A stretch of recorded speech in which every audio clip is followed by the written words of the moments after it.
All right, so now that you have an understanding of phonemes and phonics, now how do I teach phonemes and phonics? So it can be kind of overwhelming. Because look at this. This is the search when I just looked up phonics programs for elementary students. Look at how many hits. 10,600,000. When I went into teaching phonemic awareness to elementary schools, look at how many hits I got. Oh, 100,000 less. 10,500,000. So it's kind of overwhelming. Over your career, you're going to come across all different types of system, all exclaiming that they have the answer for how to teach phonics and phonemic awareness. And we're going to talk about that sort of swing from like phonics, like it's got to be phonics based, all the way to it's got to be whole language based, and then balanced literacies in the middle. And we're going to talk about all the controversies around, like it's called the reading wars. It's actually a thing called reading wars. Like how do we actually teach kids how to read? So it's a big deal. I think ultimately you have to be smart. You just have to be smart, and you have to use some of the following criteria to judge if the program is worthy of your kids. So this again is the roof. This is the critical analysis of programs. So this is what you need to consider when you're evaluating a phonics program. So when you're looking it up online, or when the district says, I want you to use this particular program, or your friend who's been teaching for 20 years says, I want you to use this, how do you evaluate that phonics program? So first of all, feasibility. So do you actually have the resource, and is it part of your school's ideology? Is the whole school using a different system, or are they using this particular system? So is it actually feasible to use, or is it like $10 million and there's just no way that you could ever afford it? Child development. You all took Ed Psych, and you all hopefully have an interest in kind of knowing where kids are at. So with what you know about child development, does a particular phonics program that you might be looking at coincide with where children are at developmentally? I mean, that was part of the issue with the new curriculum that came out. Okay, I shouldn't get started, but I'm just going to rant a little. There was very little connection to where kids were actually at in child development, in cognitive development, connected to what was expected. Okay, that's my rant. I won't say anymore. Okay, so if concepts are too abstract, say, and you are trying to teach kindergarten kids these abstract, their prefrontal cortex is not there. They cannot actually physically or cognitively understand abstract concepts. So if you go, wow, this is too weird and too abstract, then maybe it's not a great program, right? There are some programs that are out there that look flashy and new and exciting, but they're not good. They're not good. Okay, scientific research. So is there actually some scientific research behind the program, or is it company research? You guys have all been trained to research. So you must look at what kind of research is being put forth. If it's only company research, like when we did this research, whoop, whoop, whoop, there should be some red flags going for you as an academic and as a researcher. So, basically, I'm just going to, I read an article. It was called At a Loss for Words. It was an article by Emily Hanford, and she talks about the big kind of kahunas in reading, who are Fontes and Pinnell and Lucy Calkins. And we're going to have a little bit of a go with both of those. They're just big names in reading programs, and they were being asked if they'd taken into account the new developments brought forth by cognitive scientists and in how children read. And the answers was that school districts still buy these materials, even though there's very little scientific research behind it. Heinemann, the company that publishes the Fontes and Pinnell and Lucy Calkins products, earned somewhere in the neighborhood of $500 million in 2018 just on those 2 or 3, I guess, authors. Okay, so when Emily Hanford, the author of this article that I was reading, wrote to Calkins and Fontes and Pinnell and asked for interviews, they were all declined. And Heinemann sent a statement that said every product the company sells is informed by extensive research. Okay, but there is no there was no actual scientific research. It was company research. So again, whoop whoop, put your research hat on. Is there some scientific research behind the program that you're looking at? Does it take a lot of time for planning? Some programs actually take a fairly long time. Even though the program is set up, it takes a long time to actually plan. So, try to say, or some of them are actually set up so that you just basically flip the page and go to the next day. So there's good and bad about both. Those ones that are just scripted, where you just turn the page and go to the next day, are really boring after a while because they're scripted and they're standardized. They're not for you or your particular kids. Okay, resources. Sometimes programs, like anything that is linked to making money and capitalism, sometimes it's like, okay, you buy the main resource, but then to actually make that main resource work, you have to buy 16 other resources to go with it. So look at that. Like, so do you have to end up spending a ton of money and a ton of time, or is the program pretty self-driven? Is it relevant? Lots of programs are still based on white middle class ideas and values, and the books are still predominantly white, showcasing white middle class pictures, lifestyle, values, ideals. And so look, can you bring in Indigenous views? Can you bring in people who have been marginalized? Do the books or resources that are connected with this program actually have a wide variety of characters, and can kids actually, no matter who they are, see themselves in the materials? So again, is it relevant? Is it relevant to where we are in our society right now? If you go, oh, this is really dated, then that's one of your critical analysis things, your roof, right, that you need to. And ultimately, whoops, I just think it's boring. Like if you read through some stuff and you're going, oh man, this is dreary, your kids are also going to think that. So for me, I would say those are 7 criteria when you're looking particularly at phonics programming, but really is kind of general programming, any kind of program books. I would say those are good ways to evaluate. Okay, here we go. Click. What we're going to do, and I just want you to see this, we're going to do this in class, so you don't have to do anything right now unless you want to have a look. We're going to grade, I want you just to have a look at some of these are big phonics programs that are out there. These are some big authors in phonics programming, and I want you to put your critical lens on, right? I want you to look at these with this lens and say, yeah, some of these are really great, and others of these, I have some issues with the scientific research behind it, or its relevancy, that kind of thing. So we will do this in class, but I just kind of wanted you to have a heads up that this was going to happen. Okay. What we're going to do now is we're going to have an in-depth look at one phonics and phonemic awareness system, because I can't introduce you to all 10,600,000 systems, but we can have a little bit of a look at one system, have a little bit of a go with it, and then do some analysis of it so that you can take that process and really apply it to any program. So we're going to look at secret stories. Now, secret stories, actually I'll go to the next slide. Secret stories, the main person behind secret stories her name is Katie Garner, and she's on Twitter, and she's got Instagram, and she's got an amazing website. And she, this is an actual system that has, like I said, been introduced to lots of medicine hat teachers, and it's a system that I'm going to kind of talk through because I think it has some really great things about it. I'll just going to give you a little bit of background on secret stories and Katie Garner. So Katie Garner believes there's a wide gap between what we know about the brain and how we teach kids to read. So that cognitive science link.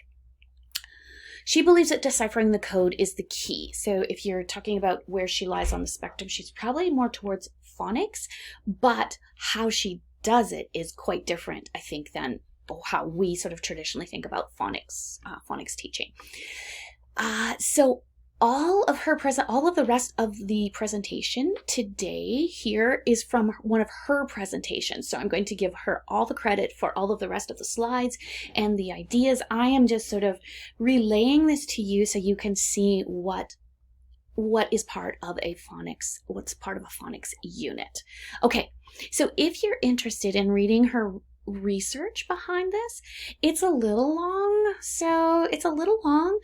but it's super readable, and I think it's super interesting. So this could also be just a good thing to put on that e-portfolio, maybe to read later, or read with your practicum teacher about, this could be a potential system.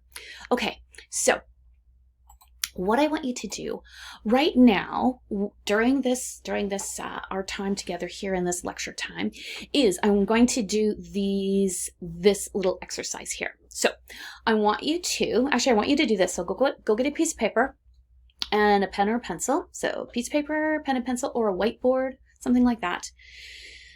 I want you to draw a rough outline of a brain on a piece of paper. So use like 2/3 to 3/4 of the page. So draw just a rough outline. Oh, there's Laura Lee. I'm going to stop the recording and go talk to Laura Lee.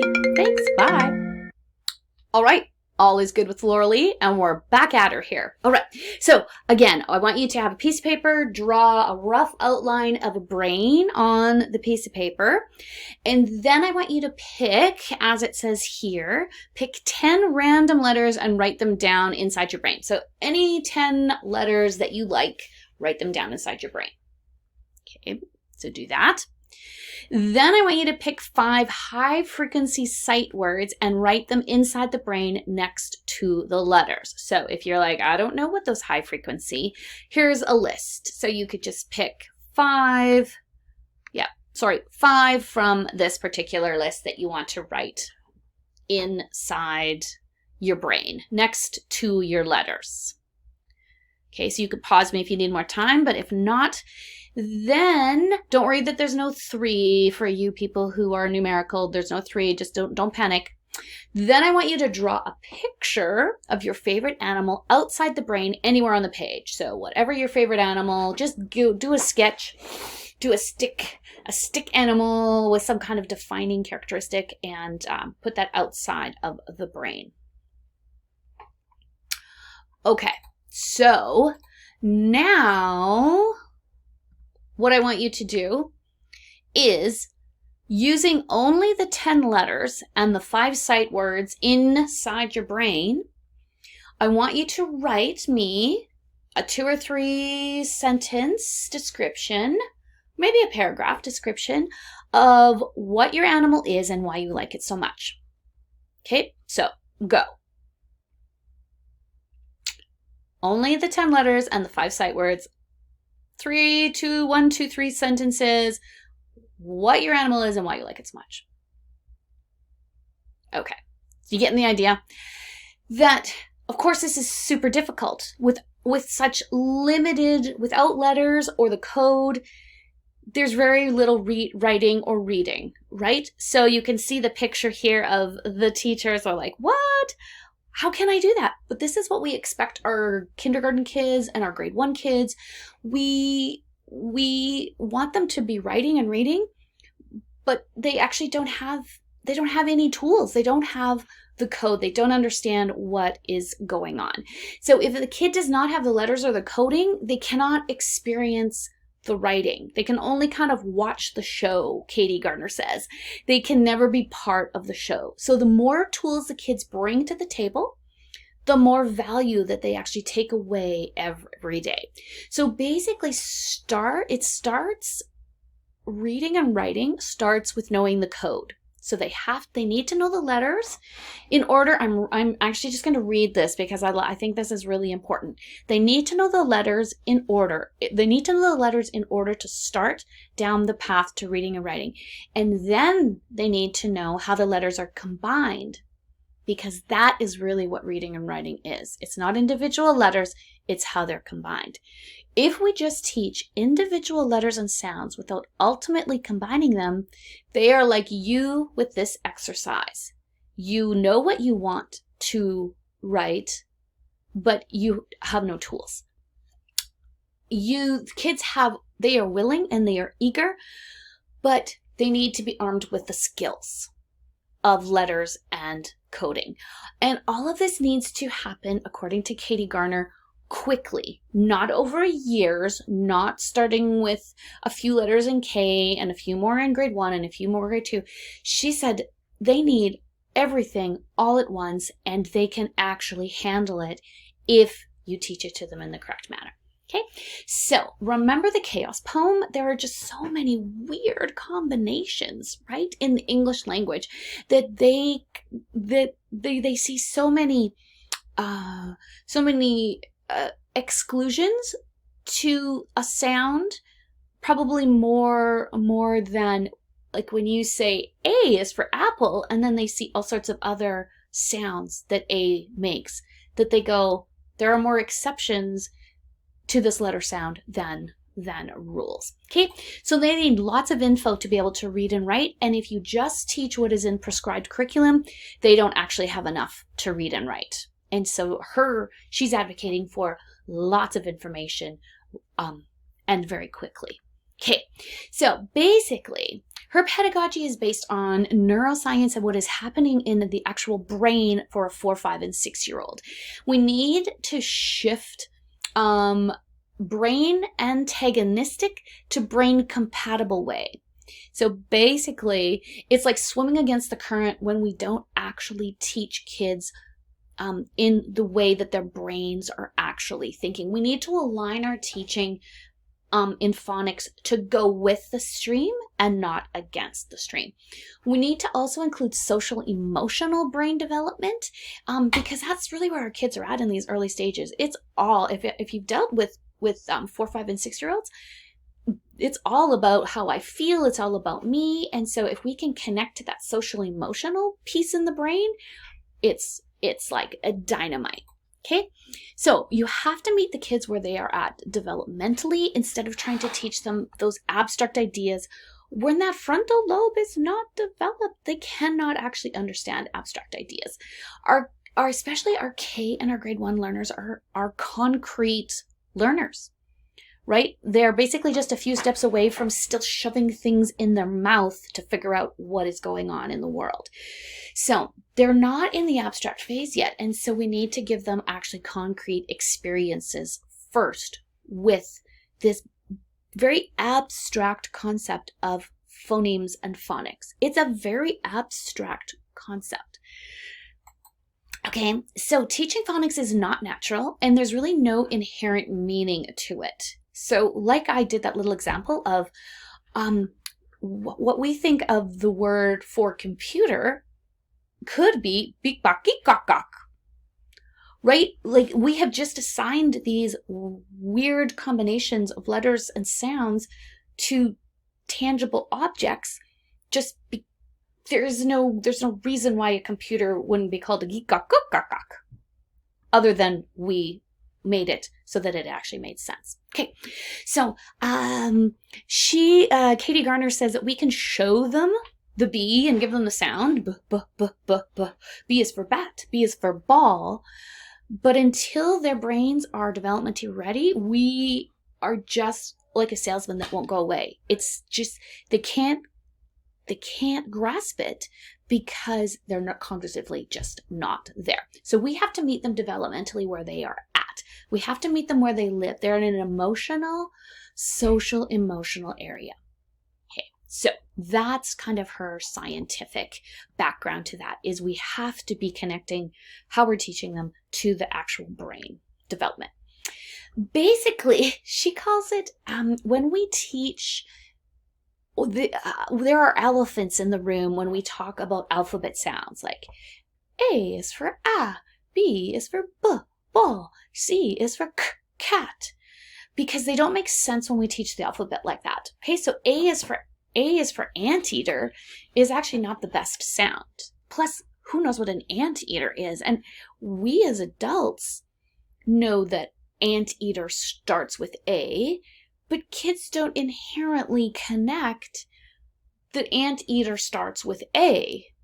The only reason we know that is because we're past that. So it's kind of a bizarre way to teach the sounds. Okay, I like the N is for narwhal. That one's one of my favorite. It's like, who can identify a narwhal here? Okay, they have the least likely odds for success if we separate the alphabet into these like little chunks of letters and sounds. It contradicts the brain patterning system as they see letters making so many different sounds. It also lessens your credibility if they always see sounds and symbols that do not correspond to what you are actually saying. So if you always say T is for turtle, t, t, t, what happens when they see TH together, which is a th sound? So you don't go t, h. So then they're like, well, what's happening? Why do you say T is for t, t, turtle when T, when it's with H, actually says th together? Okay, so the bottom left here, this is a grade 1 class, and the teacher was actually teaching the letter G, but I don't know if the teacher, he or she, just didn't get to the letter G, but there is no G in sight. So there's just there's no visual anchor there. Like they can't even see the letter G.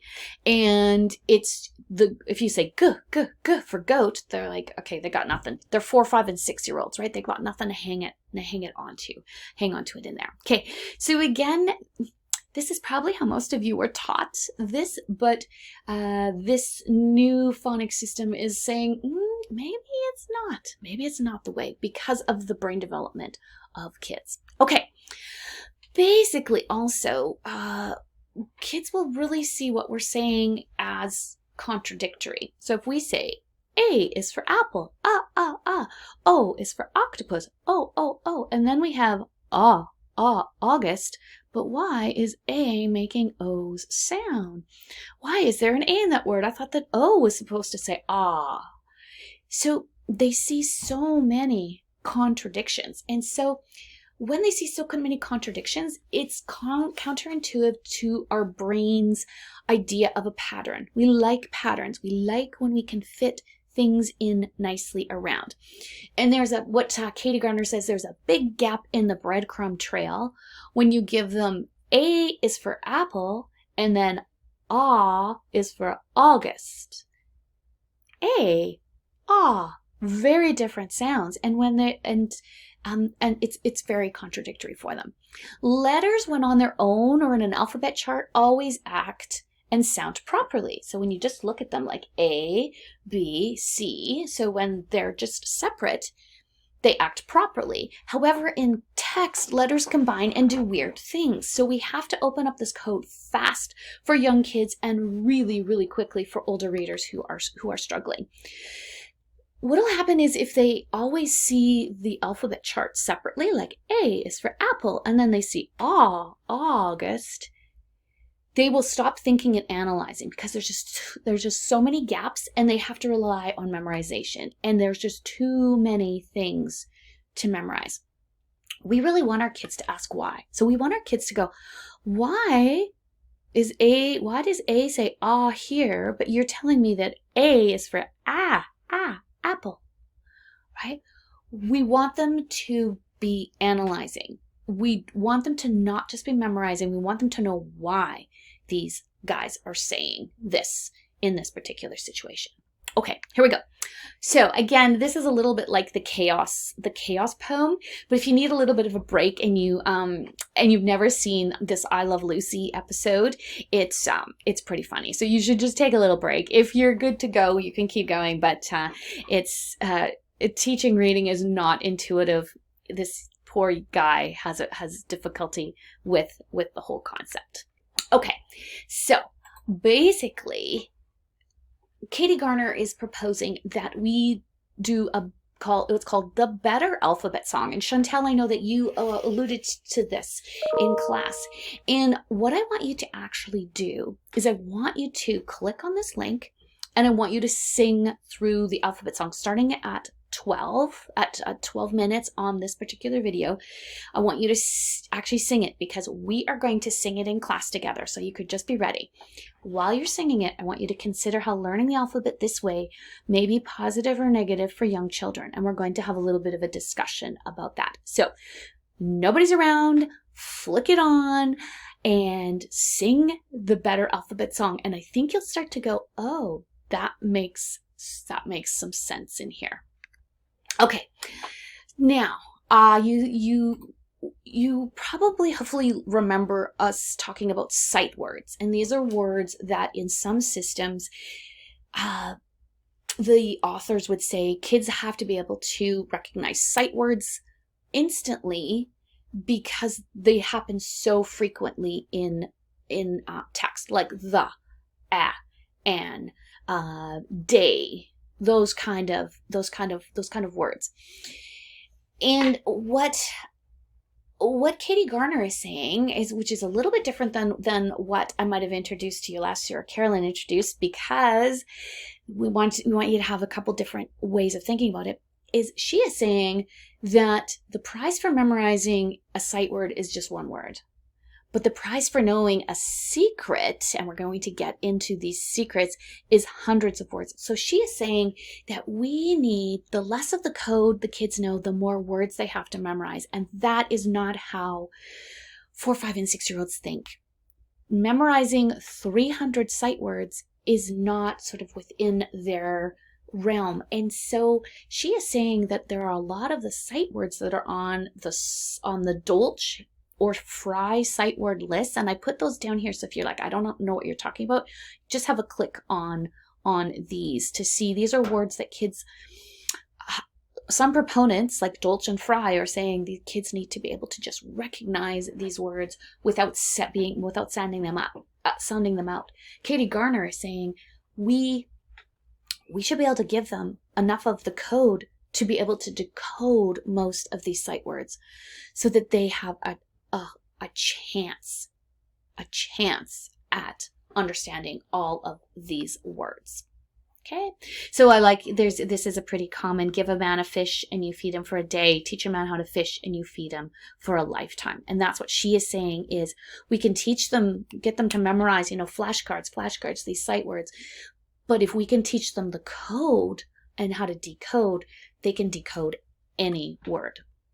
Okay, so her big thing is called secrets. And secrets are the key. So when letters make the sounds that they are supposed to, all is right in the world. But oftentimes this does not happen. So what she's saying is we need to tell them secrets about how the words or how the letters sound.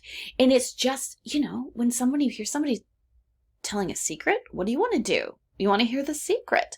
So it's connecting to that brain development that kids want to know. They want to know the secret, and they want to be in. They want to be in that social emotional idea of belonging to this group that knows the secret about what happens when T and H get together, or A and W get together, right? So the kids are hardwired to ask why. If you've ever spent time with a 3 or 4-year-old, they drive you nuts with asking why. And they should be asking you why. Why does AW or AU, why does it sound different than when A is on its own and W is on its own? Okay, so the secret that you tell needs to link up with something that they already know. So if you ask a child to give you the sound of a car that drives fast around the corners, what are they going to do? So that's the sound of I-R-E-R, U-R, fur, burr, right? Like those are the sounds. And so, but they know that sound already. Okay, so the brain, again, is a pattern-making machine. It wants to link what it already knows. So if kids know that the sound of a car going around a corner is it's already in there. So then when you say, oh, that's the same sound when you see ER, that's the car sound. So you're linking, you're using that cognitive science, how we know how the brain works, to actually teach the actual sounds. Okay, we want basically a super highway. We want the things that they already in the brain. We want them to be like a super highway linked to the sounds and the letters. So that's how we are going to think about teaching the kids these phonics and phoneme awareness concepts, is actually through secrets. And secrets are good stories that they can already link to. And kids love, well, we all love stories. But if we can link the sounds and the letters to stories that they already have an understanding of, they will remember them. So secrets are good stories. My intention, and this is Katie Garner speaking, my intention was to use these strategies with students with significant phonetic weaknesses. My small group got way bigger when I planned because the majority of students wanted to join in. Some of my strongest readers were strategically placing themselves around us on the rug while pretending to read a book so they could listen in. So stories are the easiest and fastest way to trigger social emotional engagement in the brain, prompting the need to know, they want to know, for learner-driven instruction.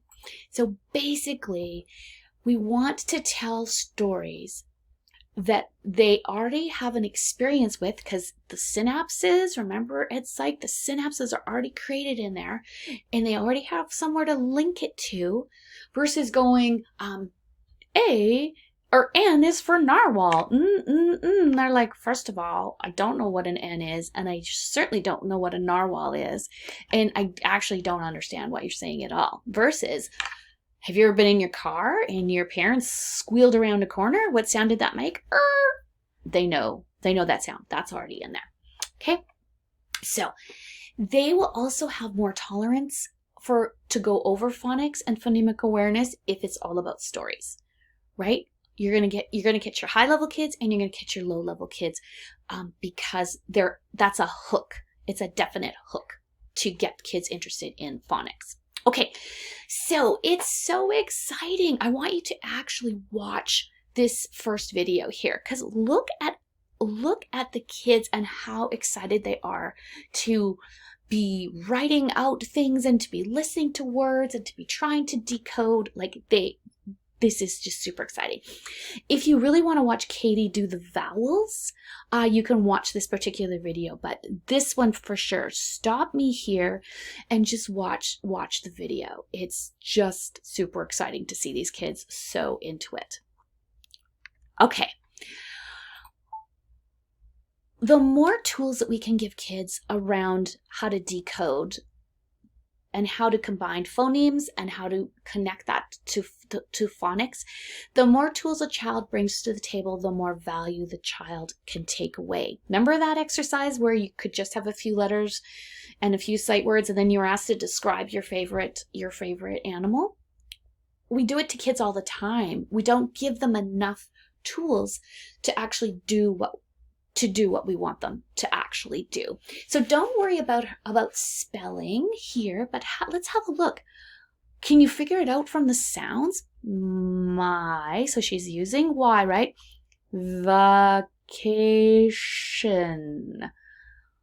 Pretty good for a little K one. My vacation. Can you refine that spelling later? Absolutely. But you could see that she's hearing it. As long as she's hearing the sounds and connecting it to letters, that's the foundation. Connecting it to VA instead of VU is just tweaking in there. Okay, so if you have Oh, okay, I'm not going to talk about struggling readers quite yet. Okay, so let's go on to these examples. So this is kindergarten in month 1, so September, is using writing as a window into the mind of the reader. So look at this. Look at this writing of this kindergarten in September. In the fall, I like apples. Look at that. Amazing. In the fall, I like to pick pumpkins. Missing a few sounds, but look at that writing. In the fall, I like to make pumpkin pie. This is obviously before like September, October, because they're talking about fall. Look at this one, early fall. In the fall, I like to make pumpkin pie. Oh, that's just a bigger one, sorry. And this was the one I wanted to go to. In the fall, I like to go, look at this, to trick or treating. Amazing. Amazing with this particular system. It gives the kids the tools and the sounds and the connections. And what we're going to do in class is we're going to actually go through all of the stories, and we're going to actually practice, and then we're going to talk about how this might work. But that's the premise of this particular phonics system. So, oh, here's another example that you can have a look at. And these, again, this is kindergarten. This is kindergarten in here. Okay, older students, you can also use this kind of thing, this kind of system. If you, okay, so here is, I believe this is grade 4. This is a grade 4 text. So this is talking about fracking. So fracking refers to hydraulic fracturing of subterranean rock formations. Think about the kid who reading is a struggle. They actually don't understand the concept of phonemes and phonemic awareness. They don't have a chance at understanding this. Katie Garner, is saying that you have to find the biggest holes for these struggling readers, especially in like grade 3 through 6, and try to plug some of them. And she's saying that even though you think, oh, these kids don't want to learn about secrets, they are so hungry to learn any system that will help them read because they really want to read. And so she said, you know what, I just go faster, and I'm maybe not quite as animated as I would be with my grade 1s when teaching grade 5s. But she said these stories still link into the brain development of where these grade 5 students are at. And she's found that they're quite receptive to it because, again, they just so want to have some way to decode. So hopefully between this lecture and what we're going to practice in class, you'll have a pretty good sense of what this particular system is. And hopefully it will give you a little bit more of that foundation, maybe some pedagogy, maybe some planning, and hopefully that sense of critical analysis in there. Awesome. Have a good rest of your day. Bye-bye.